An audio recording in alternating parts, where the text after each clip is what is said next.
मठियाणी में ॻोठ हाजी साईं रखियो चांडियो वासीअ जो सिंध प्रेस क्लब मठियाणी में बिराद जे माण्हुनि जे ज़्यादतियुनि ख़िलाफ़ प्रेस कॉन्फ्रेंस जॾहिं त गाज़ी ख़ान चांडियो ऐं निज़ामुद्दीन चांडियो दाहिंदे चयो त नालो निज़ामुद्दीन साईं चांडियो। मुंहिंजो नालो गाज़ी ख़ान आहे साईं। असां इहो चवणु था चाहियूं त मुंहिंजे भाउ सलीम पंहिंजी रज़ा ख़ुशि सां छोकिरी निकिरी मुंहिंजे भाउ सलीम सां वञी शादी कई पसंदि जी। हाजी साहिर खे चवण असां ॻोठ जांडे जा रहवासी आहियूं।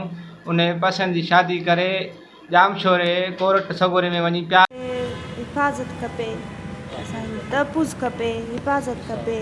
SP साहब खे नौशारियार खे असांजो चवणु आहे एसो जो नवीद राजा खान ऐं असांजे पोयों राति ॾींहुं असांजे पोयों उन लहणे फ़क़ीरा जेके आहिनि त असांजे मारण जे लाइ कढनि त असां तव्हांखे मारींदासीं। असां वी घड़ी वञी तहफ़ुज़ वरितो आहे। असां को किथे आहे को किथे आहे, असां दर पदर आहियूं।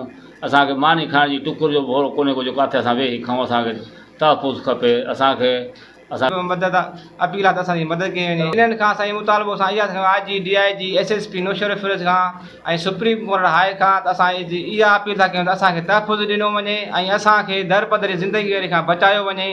असांखे पंहिंजा घर वापसि ॾिना वञनि। सब्सक्राइब कयो अवामी न्यूज़ HD खे ऐं ताज़ा तरीन ख़बरुनि लाइ ॾिसंदा रहो अवामी न्यूज़ HD।